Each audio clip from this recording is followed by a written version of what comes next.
असम के पाठशाला से भारत भ्रमण पर निकले 49 तीर्थयात्रियों पर मुसीबतों का पहाड़ टूट पड़ा है। द्वारका रेलवे स्टेशन के पास भारत सेवाश्रम संघ में ये सभी तीर्थयात्री फंसे हुए हैं। अपने भारत भ्रमण के दौरान 49 में से 12 तीर्थयात्री अचानक बीमार पड़ गए। वहीं बजाली के मानिकपुर के तीर्थयात्री उद्धव दास की मृत्यु की खबर है। मिली जानकारी के अनुसार बीमार पड़े यात्रियों को चिकित्सा सेवा नहीं मिली है। बजाली के सभी तीर्थयात्री बीते 23 सितंबर को रंगिया से रेल के जरिए द्वारका रवाना हुए थे। तीर्थयात्री अब उनकी सकुशल वापसी के लिए सरकार के हस्तक्षेप की मांग कर रहे हैं। माननीय मुख्यमंत्री हेमंत बिश्व शर्मा देवर ओसरत मोर एटा विनम्र अनुरोध।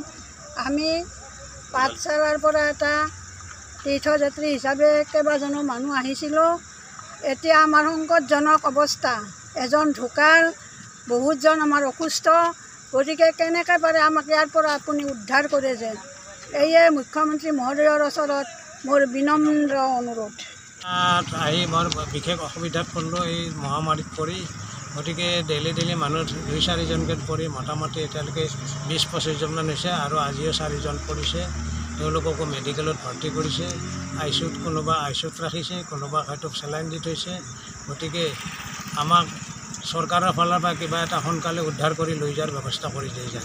বৰপেটা ডিষ্ট্ৰিক্ট বজালিৰ পৰা আমি আহিছিলোঁ দ্বাৰকালৈ ভ্ৰমণৰ কাৰণে আহিছিলোঁ যোৱা 23 ছেপ্টেম্বৰ তাৰিখে। আহি দুদিনমান থকাৰ পিছতে 28 তাৰিখৰ পৰা আমাৰ সদস্যৰ মহামাৰীত আক্ৰমণ হ'ল। তেওঁলোক ঘূণীয়াকৰ হ'ল, প্ৰথমে ঘূণীয়াকক এডমিট কৰাৰ পিছত গিৰিয়াকৰ হ'ল। এতিয়া বৰ্তমান তেওঁলোকে আইচিউতে চিকিৎসা দি আছে। তাৰপিছত লগে এটা এনেকুৱা আমাৰ প্ৰায় 10-12জন